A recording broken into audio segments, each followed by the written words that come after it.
Méditons avec le pasteur Ertis. Méditons avec le pasteur Ertis. Le lecteur de la Bible a prévu pour vendredi 8 mai 2020, psaume 109. C'est tout le chapitre. Et pour approfondir cette méditation, il faut d'abord lire ce texte, ensuite répondre aux questions suivantes. Y a-t-il un exemple à suivre ou à ne pas suivre? Quelle vérité Dieu me révèle-t-il? Y a-t-il d'autres passages bibliques qui m'aident à comprendre ce que j'ai lu? Quel verset m'interpelle le plus? Pour ma prière, y a-t-il quelque chose que Dieu me montre, dont j'ai à me repentir, auquel croire et obéir, pour lequel le remercier et le louer, pour lequel lui formuler ma demande? Verset de la semaine, c'est-à-dire verset à mémoriser en ayant une semaine, parce que la parole de Dieu est la nourriture pour nos âmes, et c'est une arme très puissante. La crainte de l'Éternel est le commencement de la science. Les insensés méprisent la sagesse et l'instruction. Proverbe 1, 7. Dans ce psaume de David, il s'agit de l'appel à la vengeance et au jugement. Prions. Yahweh, merci de nous accepter en ta présence. Merci de disposer mon frère et ma sœur. Merci aussi de mettre à notre disposition cette bonne parole qui arrive à propos. Nous voulons la méditer, mais nous ne saurons rien comprendre si tu ne nous remplis pas du Saint-Esprit pour nous guider, pour nous instruire. Au nom de Jésus-Christ, Amen. Nous vous saluons dans le nom béni de notre Seigneur et Sauveur, Jésus-Christ. Nous allons méditer ce psaume qui est classé parmi des imprécations. Une imprécation ou des imprécations sont des supplications adressées à Dieu pour qu'il punisse les méchants. S'il faut se référer au contexte de l'époque, il est à noter que la révélation de Dieu a été progressive et de telles prières faisaient partie de la vie d'Israël avant que Dieu ne soit totalement révélé. Donc, ne vous étonnez pas des mots durs que le psalmiste va utiliser ici à l'encontre des ennemis. Jésus nous demande d'aimer les ennemis. Mais à cette époque-là, c'était œil pour œil, dent pour dent. Nous allons le dire d'emblée. Le psalmiste David ne cherche pas à se venger lui-même, mais il a tout remis entre les mains de Dieu, car c'est à lui qu'appartiennent la vengeance et la rétribution. Sur ce, nous allons prendre du 1er au 5e verset. Ici, le psalmiste décrit sa situation générale lorsqu'il est en train de faire face à une opposition sociale. Il affirme au verset 3, « Ils m'environnent de discours haineux et ils me font la guerre sans cause. » Il dit que lui n'a rien fait de mal. On lui fait la guerre sans cause. Et il avance il a été gentil, il a été bon envers ces gens-là qui l'attaquent maintenant. Ça, c'est au verset 4 et 5. Alors, les psalmistes préfèrent s'adresser à Dieu. Il dit, tandis que je les aime, ils sont mes adversaires. Mais moi, j'ai recours à la prière. Il adresse sa prière à Dieu. Parce que la récompense et la rétribution appartiennent à Dieu. Du verset 6 jusqu'au verset 15. Ici, si vous lisez très bien, vous verrez que les psalmistes utilisent ce que nous avions dit, l'imprécation. Il essaye d'appliquer la loi du talion. Cette loi-là stipulait ceci: œil pour œil, dent pour dent. Vous avez porté atteinte à l'œil d'autrui, c'est votre œil aussi qui sera atteint. Vous avez cassé une dent à autrui, on vous cassera aussi une dent. Et c'était une loi très forte et très commune à cette époque-là en Palestine.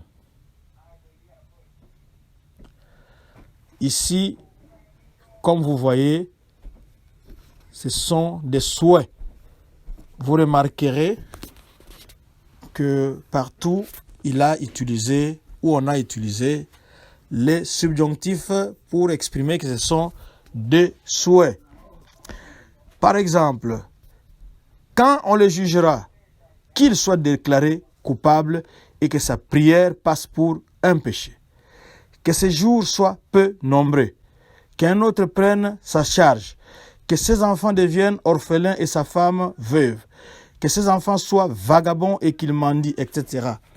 Ce sont des imprécations qu'il est en train d'appeler, qu'il est en train de demander à Dieu d'appliquer sur ses ennemis qui l'ont entouré, comme une armée ennemie entoure l'armée adverse.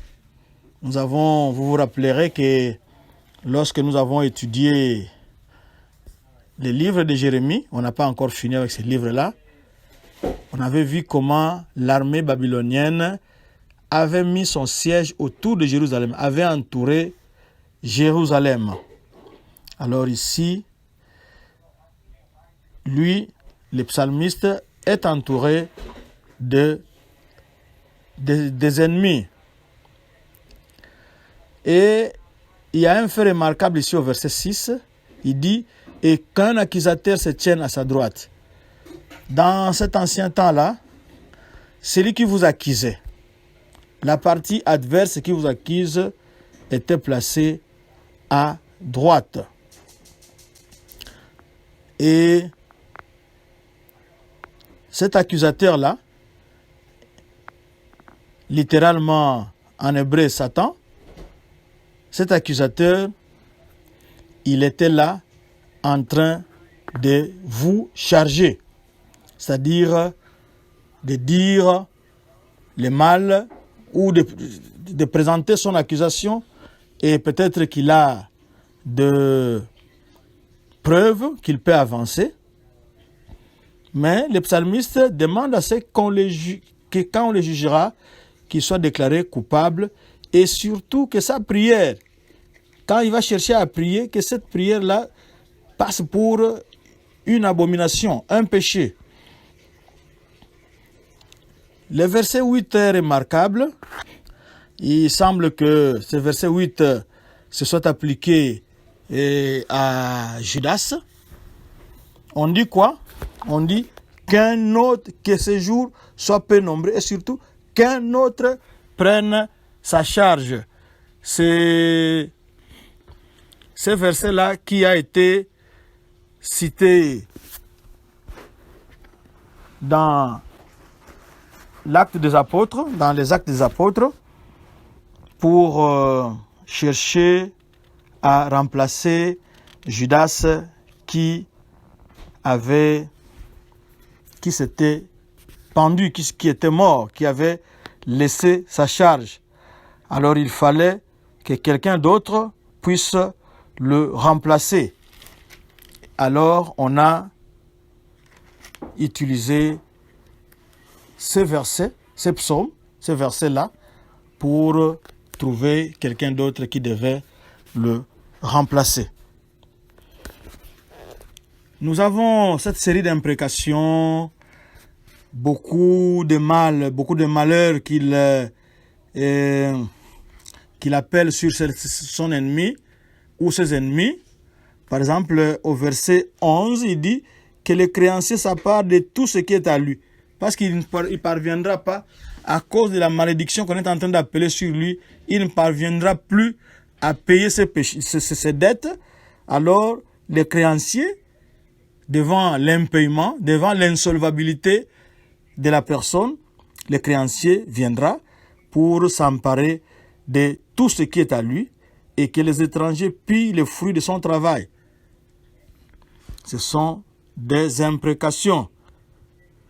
Et au verset 13, il ajoute que ses descendants soient exterminés et que leur nom s'éteigne dans la génération suivante. Tellement qu'ils vont tous être exterminés, c'est-à-dire tués. Il n'y aura pas de génération suivante dans la famille de cette personne. Et comme nous avons cité Judas, peut-être que c'est dans la famille de Judas. Mais si nous le prenons dans le cadre général des ennemis qui en voulaient au psalmiste, alors leur nom va s'éteindre. Ça signifie un grand malheur parce que ça va toucher toute sa famille et que la génération suivante ne viendra pas parce que tous seront exterminés. Et ce qui est grave, au verset 14, il dit que l'iniquité de ses pères reste en souvenir devant l'Éternel et que le péché de sa mère ne soit point effacé. Même si Dieu est miséricordieux, que le péché de cette personne ici, peut-être Judas, mais il s'agit des ennemis du psalmiste, que leur péché reste constamment devant la face de Dieu. Qu'il ne soit pas pardonné, que le péché ne soit pas expié, que ça reste là. C'est ce que le verset 15 dit, qu'ils soient toujours présents devant l'Éternel et qu'ils retranchent de la terre leur mémoire. Dieu, le psalmiste demande à ce que même la mémoire de ces gens-là soit effacée, complètement effacée. Pourquoi? C'est parce qu'il ne s'est pas souvenu d'exercer la miséricorde, parce qu'il a persécuté le malheureux et l'indigent, jusqu'à faire mourir l'homme au cœur brisé. Le malheureux et l'indigent ici, c'est le psalmiste, c'est David. Comme on n'a pas exercé la miséricorde envers lui, alors que Dieu ne puisse pas les pardonner, ne puisse même pas écouter sa prière. Quand nous avançons du verset 16 au verset 20, le psalmiste présente la raison ou la motivation de sa colère devant ses ennemis en les personnifiant comme étant une seule personne. C'est un groupe, mais il les personnifie en les prenant comme étant une seule personne. Les ennemis du psalmiste sont cruels, mais cruels envers les psalmistes, mais ils font aussi des mal, ils font souffrir aussi d'autres personnes, surtout ceux qui sont dans les besoins, ceux qui sont faibles, ceux qui sont dans les besoins, et ces gens-là, les méchants, étaient en train de les persécuter.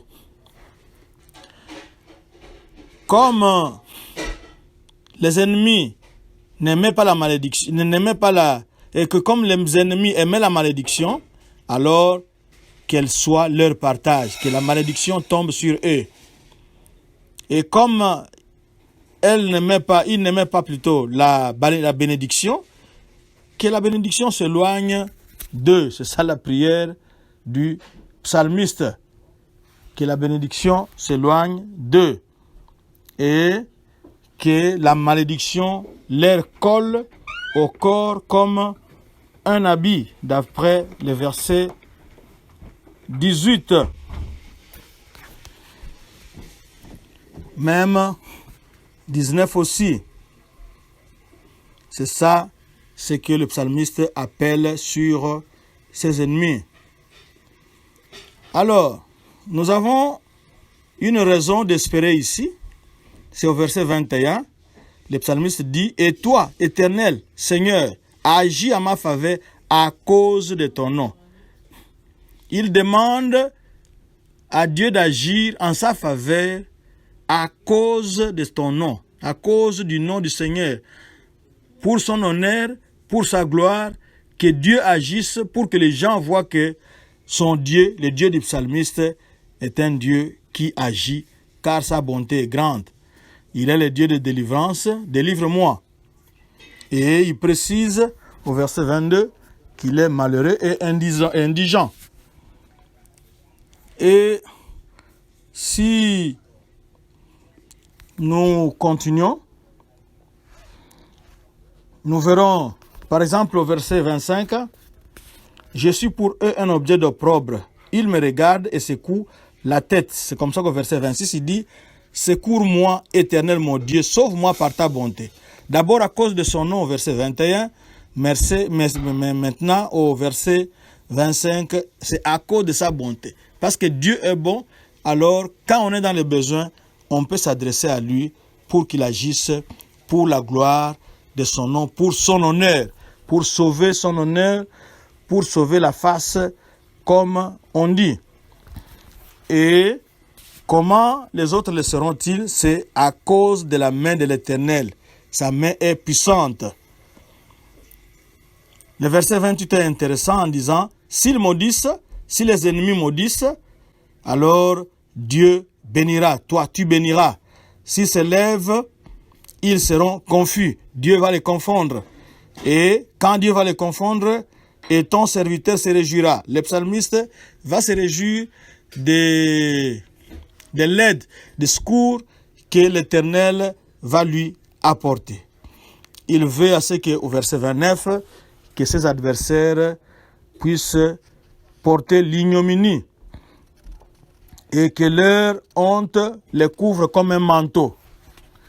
Le verset 30, je louerai de ma bouche hautement l'Éternel, je célébrerai au milieu de la multitude.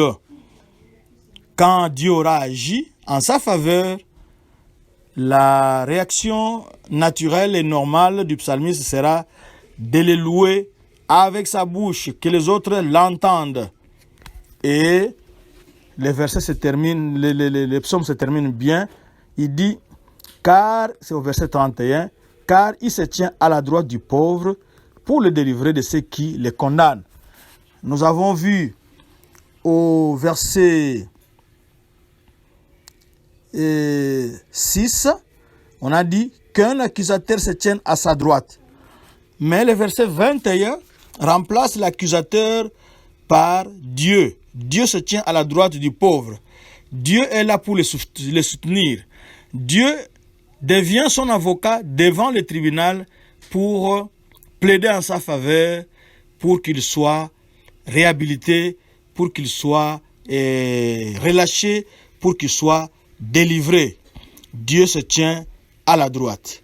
Que Dieu se tienne aussi à votre droite et que son nom soit béni. Nous sommes à la fin. Nous avons vu que David avait enduré beaucoup de fausses accusations d'après 1 Samuel 22, 7 à 13, 2 Samuel 15, 3 à 4, et Christ aussi, plusieurs siècles plus tard, d'après Matthieu 26, 59 à 61, Matthieu 27, 39 à 44. Et comme nous l'avions dit, le verset 8 de ce psaume a été cité en Acte 1, 20, parce que Judas était mort, c'était une prophétie qui a été accomplie. et il fallait que quelqu'un d'autre prenne sa charge. Les psaumes, c'était aussi adressé ou avait frôlé Jésus-Christ lorsque on a dit que les gens puissent secouer la tête quand ils le verront. Et dans Matthieu, nous avons vu, chapitre 27, comment les gens ont secoué la tête quand ils ont regardé Jésus-Christ cloué à la croix en portant l'opprobre de tous. Prions, Seigneur, merci. À toi la vengeance, à toi la rétribution. Merci de nous bénir pendant que le monde des ténèbres nous maudit. Merci de te lever quand nous sommes entourés par des ennemis. Parce que ta droite est puissante, parce que ton nom est glorieux et que ta bonté est éternelle. Sois béni pour la délivrance que tu apportes aux malheureux qui ont médité ta parole maintenant et qui t'invoquent. Que toute la gloire te revienne au siècle des siècles. Amen. Notre adresse www.eglisedoxadeo.com. Facebook Doxadeo Lushi, YouTube et Twitter Doxadeo Lubumbashi. Shalom, shalom.